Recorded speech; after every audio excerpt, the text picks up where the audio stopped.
Hey there! Today we are cooking with Parmesan cheese, tomatoes, mozzarella, basil, and olive oil. On this episode of What Do You Make of This, I'm going to show you how to make Parmesan cups and a Caprese salad. Parmesan cups are such an elegant presentation for any kind of social event. While I'm going to be filling them with Caprese salad, you can really fill them with any kind of salad or salsa that you like. What's great about them is they are a great gluten-free option for anybody who can't have bread or traditional crackers. They're relatively simple to make, and while they can be a bit time-consuming, ironically, you have to move very quickly while you make them. I'll show you what I mean. So you need a few things ready to go when you get started because, like I said, things move fast. So Parmesan cheese, of course, but if you don't like Parmesan, really any low moisture hard cheese will work. So a Pecorino, Romano, even a sharp cheddar will do well as long as you have it pre-shredded and ready to go. In addition to the cheese, you're going to need a baking sheet lined with parchment paper. I have tried foil, I have tried wax paper. Parchment, I guarantee you, is the way to go. Despite how oily the cheese is once it cooks, it has a tendency to really stick onto things, and parchment paper, I have found, is the best way to get your cheese off the cutting board and into a cup shape very quickly. I'll show you what I mean. Also, you're going to need a paper towel, some kind of spatula. I'm using an offset spatula, but if you don't have one of these, any kind of regular spatula will get the job done. And something with a flat bottom to help shape your cups. I'm using a shot glass, but I have also been known to just use the bottom of my spatula, my fingers. You can get creative and improvise a little bit. The final thing you need is just going to be a muffin tin, and this is going to be what we use to make the Parmesan cups into a cup shape. So more on that coming up shortly. So to do this, as great as it would be to make a giant batch all at once, the problem with Parmesan cups is you've got about 60 seconds from the time they come out of the oven to the time that they become cups before they will start to solidify and become useless. I have tried to make more than a couple at a time. It just can't be done. So practice a few, you'll get into a groove, but we're just going to do this 2 at a time. So to this parchment lined baking sheet, I'm going to take my Parmesan cheese, and I really eyeball this. It's a pretty generous pinch, probably works out to about a tablespoon, maybe a tablespoon and a half. We're going to put it into just 2 little piles right here on the sheet. I might even add a little bit more once I spread them out. I'll show you what I mean here. So you've got your little piles. You want to spread them out just a little bit, basically flatten them. As they cook, they are going to spread kind of like cookies on a cookie sheet. So by giving them just a little bit of a pat down, it helps to determine where they're going to spread and will keep them from flowing into each other or going a little lopsided on you. It just helps to give you a little bit more of a predictable outcome. So get these nice and flat, and you also want to make sure that you don't have a lot of Parmesan ends sticking out, because I have found that those little pieces tend to kind of cook on their own, and those are the things that always stick. So if you can try to keep it so that your edges are as close to a tight circle as possible, what will happen is as the cheese melts, it will melt into a very nice, lacy, almost doily looking shape, and that will allow you to get them off the pan and into your muffin tin very quickly. So I am going to not bake these yet because I just want to prepare you for what's going to happen. Like I said, even though we're only making 2 at a time, we're moving fast. So what's going to happen when these Parmesan cheese circles come out of the oven? They will be disc shaped. We're going to put them into a muffin tin and flatten them down into a cup shape. So have this ready to go before you start baking your Parmesan cheese circles. To bake the circles, I'm going to put them into a 350-degree oven for somewhere between 3 and 5 minutes. Do not walk away, do not answer the phone. Again, things will move quickly. What you're looking for is the outer edges of the Parmesan cheese are going to get a really nice dark golden brown color, like a really good healthy suntan. The inside though, if you wait for that to turn golden brown, you've gone too far. So look for those dark brown edges on the outside. As they continue to sit in the cup shape, the residual oil will actually continue to cook them. It's a lot like when you cook bacon. You take it off the pan, you think it's done, it keeps cooking, and the next thing you know, your bacon is overdone. It's the same for the Parmesan cheese. So once those edges are golden, you're good to go. I'll show you what it looks like in about 3 minutes. Okay, so these Parmesan crisps are right where I want them to be. Let me show you what they look like. Let's get these out of the oven. And I will set them down so you can see. So as you can see, They've gotten a very nice golden brown right around the edge, but the inside is still a very light off-white color. I do need to hold on to one of these pot holders because they're very hot. Okay, so the first thing you want to do is just take a paper towel and dab away some of the excess grease. These are very hot, so be very careful, but what we're doing here is just making sure as we handle them, minimizing our risk of having any kind of a grease spill or grease burn, because it's hot cheese. It is basically molten grease right now, so be very careful. But at the same time, you want to work quickly because these are going to harden in a snap. Okay, so taking your spatula, you are then going to just start working one of the crisps off. And there's such a magical moment between when they are too soft to handle and when they start to firm up. So just be careful, you'll know when it's the right moment. Get it off the pan and then right into a muffin cup and just start working it in a little bit. Now because the outer edges are a little more cooked, it can be a little hard to get it in there, and that's why I like to use a shot glass to just push it in a little.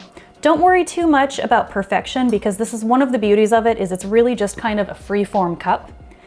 Before you fuss too much though, you've got to get that second one off the pan before it hardens. And this one usually comes off a lot quicker because it's had a chance to set.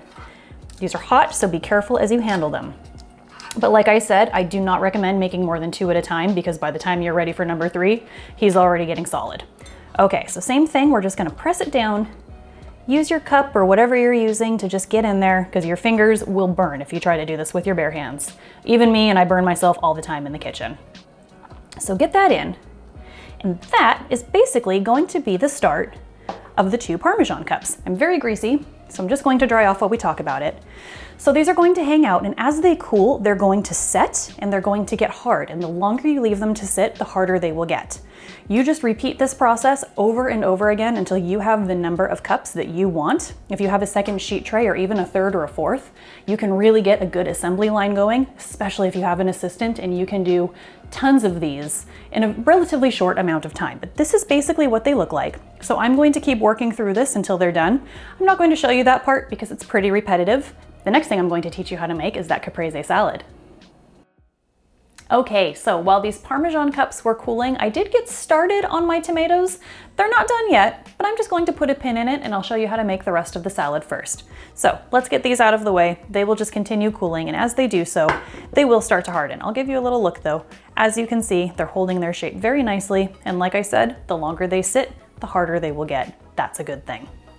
Okay, so those out of the way for now. So a Caprese salad is an Italian salad. It's almost like a salsa, but it's also got some cheese in it. It's really delicious. It's basically all of the things that Italy is most famous for, all in one delicious bowl. So basil is the start of that salad, and I'm going to just show you how to very quickly and easily chop your basil. So I've got some very big, beautiful basil leaves, and I'm going to start by just plucking them off the basil branch and starting to make them in a nice little pile. And I will show you how to turn that pile into chopped basil way faster than if you were doing it pretty much any other way. So this part does take a little bit of time, but if you pull off the biggest leaves you can find, with this little bit of prep work, you can then do some very quick chopping and have all of your basil done in just a few quick chops. So stack up your basil leaves. And by the way, when you bring basil home from the market, the best way to keep it fresh is to just treat it like flowers and put it in a little pitcher of water. If you don't want to do that, if you're worried about it spilling in your refrigerator, you can definitely wrap the stems in just a wet paper towel and maybe even put them very loosely into a zip top bag. But I have found consistently the best way to keep it fresh is just to give it lots of water. Basil is a very thirsty herb. So I'm gonna just keep going with a few more of these. I love lots of basil in this salad because there's not a lot of ingredients in Caprese, so what you want to do is use the best you can find and really celebrate them. So I'm just gonna pick away at all of this basil. I love the flavor of it. It's got almost a very bright, kind of licoricey flavor, but if you think you don't like licorice, don't trust me on that. It's almost hard to describe the flavor of basil. If I was describing other things, I would say it tastes like basil because it's just its own beautiful, distinct flavor. Okay, so you can see here, we've got a very big pile of basil. So what I'm going to do is just take this pile and roll it tightly, kind of like we're rolling a cigar. Get it into a very nice tight bundle, and using a good sharp knife, you're just going to start at one end and very thinly slice. So this method is called a chiffonade, and it's basically going to make some very nice thin basil ribbons. But because we rolled it all up, it's very nice and thick now, and it's easy to get your knife through it. If you tried to slice basil leaves individually, it would take forever, but it would also be really hard to get a knife through it because they're so delicate, they kind of just bend instead of slicing.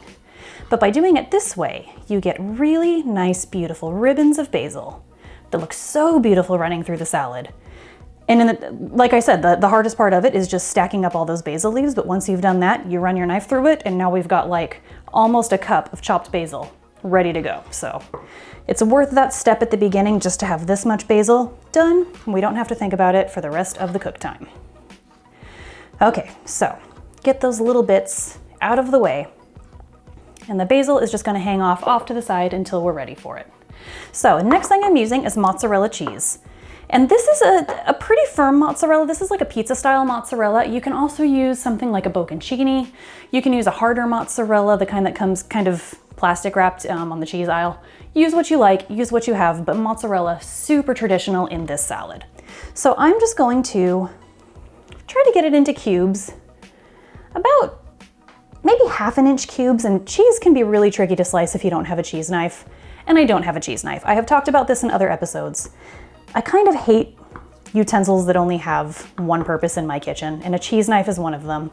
It takes a little more effort to use a regular knife to get through cheese, especially a soft cheese like this, but for how often I do it, it's just not worth investing in another knife for me. If you go through a lot of cheese though, if you are a cheese family, hey, buy a cheese knife, knock yourself out. Okay, so now that I've got some good planks, I am going to turn it the other way and I'm going to make some cheese sticks. This is, by the way, the foundation of cheese sticks. So if you are a fan of those, you basically are gonna start with planks of mozzarella and fry it up. We should do that one day, maybe a future episode. Okay, so I think I can get about 4 planks out of this. And then, now that we've got our planks, we are going to run it through another direction again, and that's going to make some cubes. So really, this is a matter of taste. You can make these as big or as small as you like. Because we're putting it into Parmesan cups for this recipe, I'm going to try to keep them fairly small because the cups are fairly tiny, but you can also serve this on its own as a salad. You can serve it with crackers, you can serve it with pieces of toasted bread, really lots of options for your Caprese salad. And like I had mentioned, you don't have to serve Caprese in those Parmesan cups. You serve whatever salad you like, you can serve it with salsa. I think I've even seen it in restaurants with bits of like cubed up steak as kind of an hors d'oeuvre or a substitute for an official meal if you're just having people over for cocktails and snacks. So this is very kind of sticky cheese. Even though I did run my knife through it completely, it just immediately fuses back together because it's such a high moisture cheese. So I'm just going to take a second and break them apart, and that's going to make life a lot easier when it's time to mix up that salad. So pardon me while I just take a second and get through this cheese. It will break up as I'm stirring too, but just because the tomatoes are so delicate already, I don't want to break anything while I'm mixing. So by doing this, that little extra head start, it's just going to help. This, by the way, if you're trying to do it the day of your event, you can chop this cheese ahead of time and just put it right back in the fridge until you're ready for it. I don't recommend mixing this salad until you're ready to use it though, because it will get really soggy. And tomatoes don't like to go in the refrigerator. They get very kind of grainy and mealy as you eat them. So this is good prep work to do in advance, but the basil and the tomatoes, day of, definitely.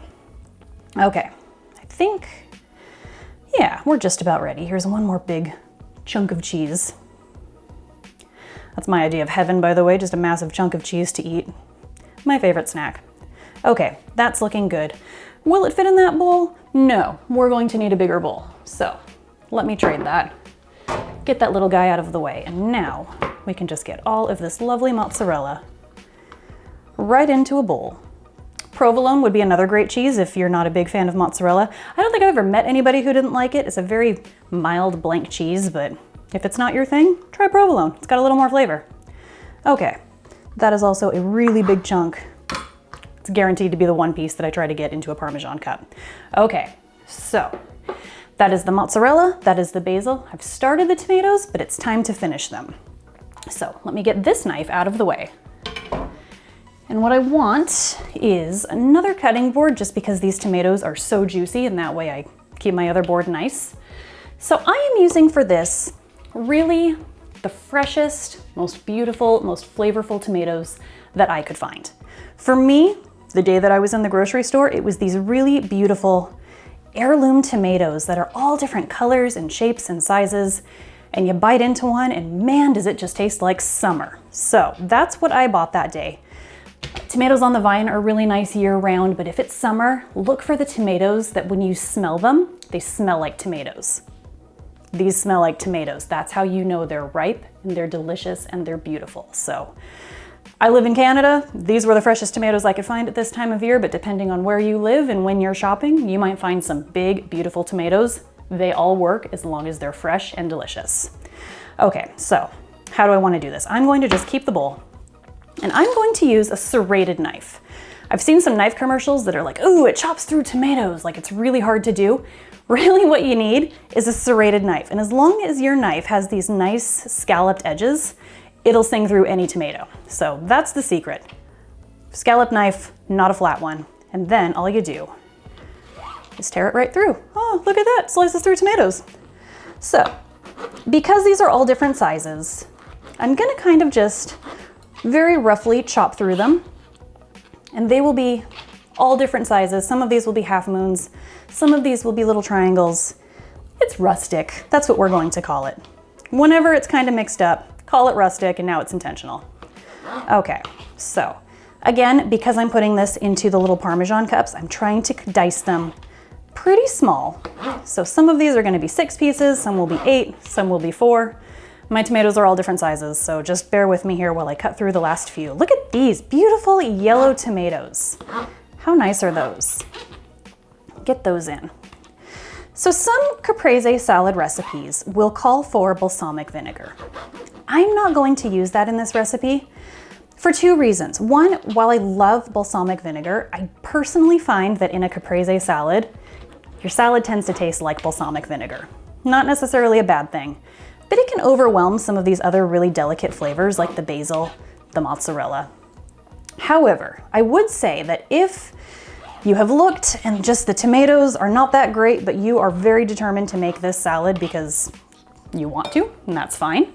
Balsamic vinegar would be a great way to brighten up tomatoes that just don't have as much flavor as you thought they would. Maybe you even thought they would be fantastic when you brought them home. You tried a piece and you were like, nope, those are not as good as I wanted. Put about a tablespoon of balsamic vinegar in your salad. It'll help to brighten it. But tomatoes naturally have so much acid in them that I find they really don't need a lot of extra acid. So that's going to be my advice to you, my warning to you, is just do it that way. Add it if you like it, but if you don't, leave it out. That's how I'm doing it. That's really the beauty of cooking. You can substitute, add, subtract ingredients based on what you like, based on what you have, and that's how recipes become your recipes. You start with somebody else's, and then you just kind of tweak it, and that's really how the history of cooking has shaped up. You know, it's decades and generations and hundreds of years of different people's grandmothers all cooking and learning from one another and sharing recipes, and every generation changes it just a little bit more. It really evolves. Okay, so last few tomatoes here. I'm gonna cut that guy into quarters and cut those into more quarters. I got 16 little slices out of that guy. It's pretty good for a tiny tomato. One more. These guys are small, so I'm just going to do halves into quarters. And the final tomato, we will get him out of the way. All right, so home stretch. Thank you for bearing with me. At least you didn't have to watch me chop that entire bowl of tomatoes because I was chopping for quite some time. I'll get that little cup out of the way. We're done with the knife. And I do just want to give this cutting board a dry before I move it. Otherwise, tomato juice is going all over my counter, and I do fall for it almost every time I cut tomatoes. So here we go, nice and clean. And now I can move that board out of the way. And oh, look, a clean cutting board. Amazing how that happened, isn't it? Okay, and I'm just going to hide that behind me. Okay, so we are ready now to assemble this salad. So we've got these beautiful tomatoes, so many colors.